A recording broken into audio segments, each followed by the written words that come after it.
Europe Ecology. The Greens had their moments of glory, among other things, during the last European elections. But well, today, no, it's not really like that anymore. I expected my way of the cross to end at Easter, but apparently it continues to the end. The way of the cross. Like when you're Marie Toussaint leading a party that's not fond of baby Jesus. If I get under 5%, I could be tondeleered after the war, even if I blame Rousseau. Girlfriend. No, that won't work. I'm very sensitive to environmental protection and a better future for our children.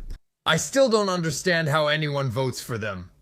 They're overwhelmed by constant inconsistency. It's not a perm. It's my natural hair Biocop, no additives and shaved, no additives and shavers. Girlfriend.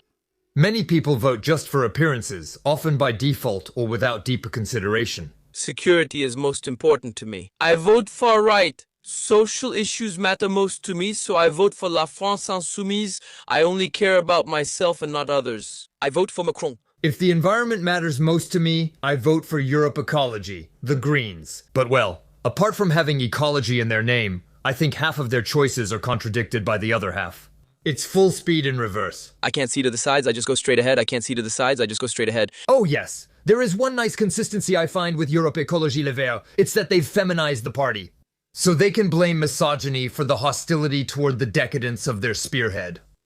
Tondelier, Toussaint, Rousseau. Girlfriend. But well, just because it makes sense doesn't mean it works.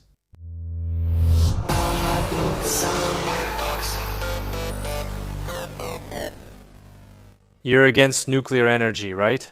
Isn't that an ideology that not only goes against the fight against global warming, but also against the fight for purchasing power?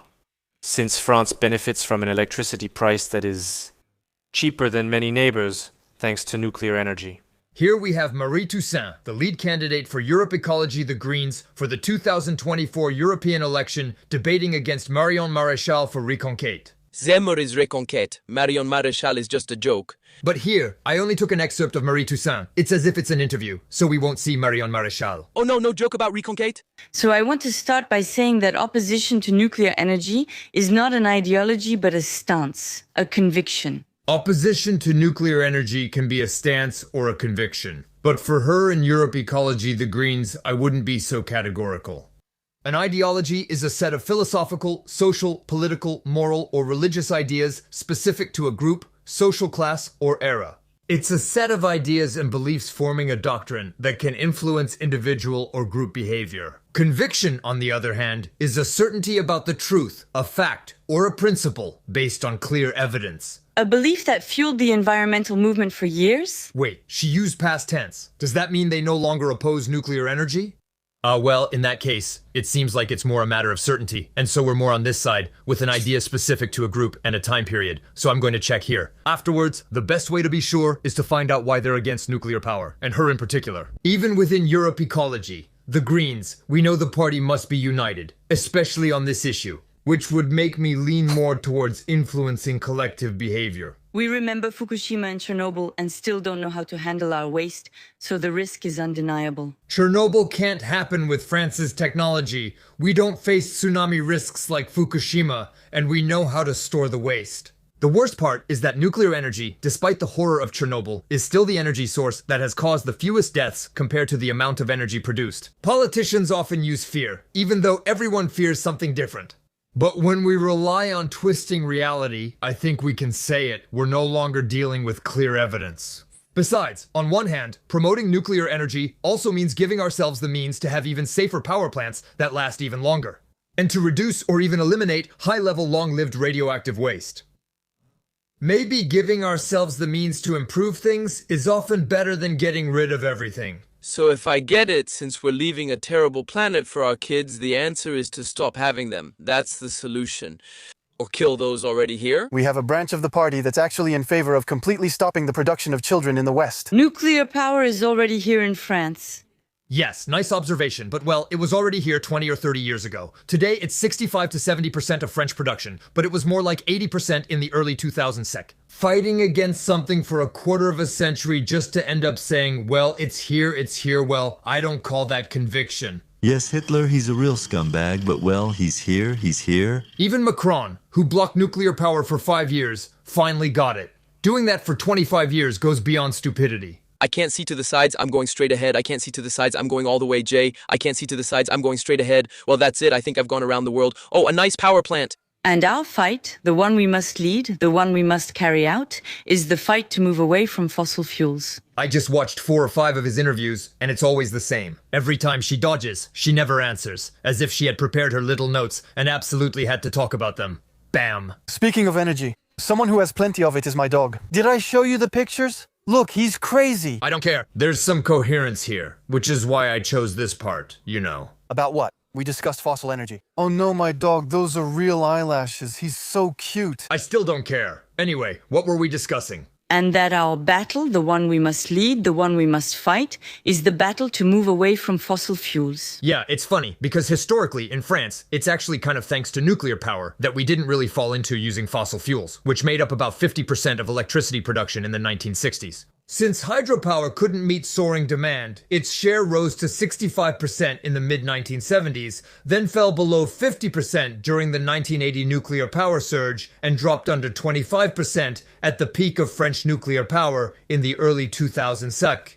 I'll keep it simple. We signed the Paris Agreement, which we're proud of, stating we must limit global warming to 1.5 or 2 degrees Celsius. We're far from that. That's one of those things she has to mention, the Paris Agreement. In my opinion, she probably has some kind of partnership with it. What are your thoughts on this year's Paris Olympic Games? Paris is most notable to me for the Paris Agreement, which we are very proud of. Is outperforming the Socialist Party under Raphael Glucksmann a goal for you? I would say it's a bold bet, but a doable one. And what stands out for me about this bet is the Paris Agreement, which we are very proud of. If I'm not mistaken, you recently went to Guadeloupe and Martinique while at the same time denouncing the increase in carbon monoxide, 2 emissions caused by air travel. Yes, and to reach the Antilles, I flew from Paris, the city of the Paris Agreement, which we are very proud of. I still prefer Glucksmann. And the question I ask myself is, why are they proud of this agreement? It didn't come from them, did it? It feels like whenever there's an ecological gesture made around the world, well, we should congratulate them, thank them. People are sorting their waste more, and I'm very proud. And so we need to speed up our action. Speeding up our action means phasing out fossil fuels faster. And if I'm telling you all this, why is that, Mr. Duhamel? It's because we need to reduce our greenhouse gas emissions by 95% by 2040. So reducing pollution. Yes, it's essential. Will rising temperatures cause problems? Yes, that's true, but are they actually connected? Oh no, we're not sure.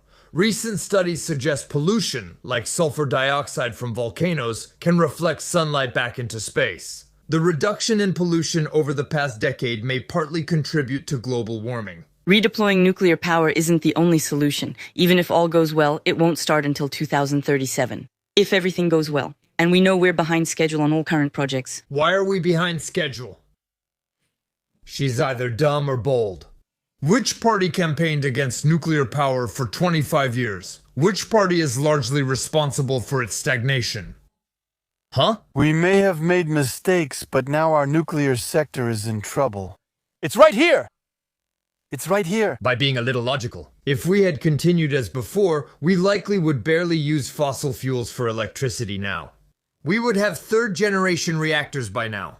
And we would be pioneers in 4th-generation reactors. You know, it's partly thanks to me that we dropped the Astrid project. Afterwards, it's certain that if we trust Europe Ecology, the Greens, and even the European Union, and we all stop making progress on nuclear energy, well, you shouldn't count on it before 2037, and you shouldn't count on it after either. But the only solution is renewable energy, the only ones we can develop fast enough to meet our goals and protect the climate. There are still quite a few credible projections that show the most effective thing would be to bet on the alliance of nuclear and renewable energy. If you had to pick just one, it's better to bet on nuclear energy. But well, for her, no, there's only one solution, and it will be without nuclear energy. If that's not ideology, I don't know what is. Oh, by the way, I forgot to show you that I checked a little bit in the meantime. Anyway, she's just saying anything without any proof for what she's claiming. But for once, I'm still gonna go along with her. In the past decade, the decrease in production from fossil fuels is due to the increase in renewable energy production.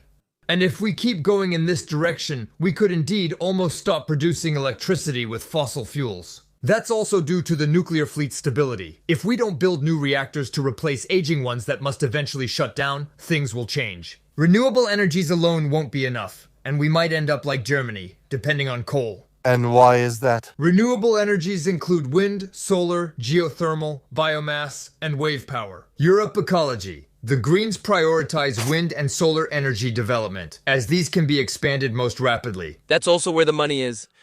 Lobbying and all that, but hey, maybe it's just a coincidence. The problem is, those are the two least consistent energy sources. Right, there's no sun at night and very little in winter. The wind isn't always there either. I've noticed climate change is actually helping with the wind these days. We need a continuous energy source. Well, obviously we could build battery parks, which would probably be the biggest pollution in the world with our current technology. But well, does pollution and worker exploitation, even child labor far from us, really matter? We exclude it from our results to comply with the Paris Agreement, which we're proud of. It's well known, everything stops at the border, at the Schengen area. In short, we need constant energy production.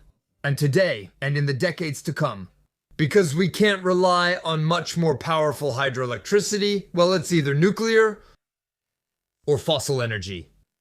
It's mathematical. Math isn't ecological. There's no contradiction in opposing nuclear power redeployment while wanting to protect the climate. Okay, so that's their position now, opposing the redeployment of nuclear power. But that basically means being against it and wanting to shut down the plants, in the end. Redeployment keeps them sustainable. Without it, they'll slowly shut down. Closing them faster would also be hard. It's because we're clever. Since our voters are less anti-nuclear than before, and we don't want to admit we were wrong, so we use talking points. Renewable energies are the only way to meet our climate goals. Many people just believe them.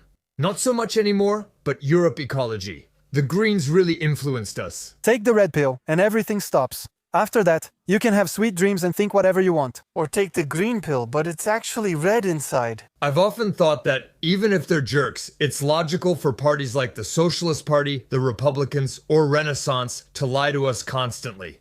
Because what they want for us, we don't want, so they have to scheme all the time to stay in power. I make promises, break them, yet they keep voting for me. That's because they're stupid. Yeah, that's true, and it's the only truth I struggle to hide. But everyone seems to agree on ecology, respect for the planet, and others' well-being, as long as we're consistent, flexible, and thoughtful. Europe Ecology, the Greens, by taking it up, managed, despite some cognitive dissonance, to really make a mess of things. To many, it's laughable, and for most, a source of conflict. PARADOXA!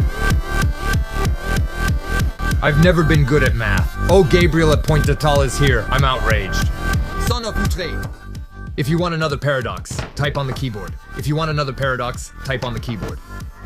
Thank you for the enthusiastic response to the release of the latest episodes, and as always, thank you to everyone who comments, likes, and shares, and those who tip. See you very soon.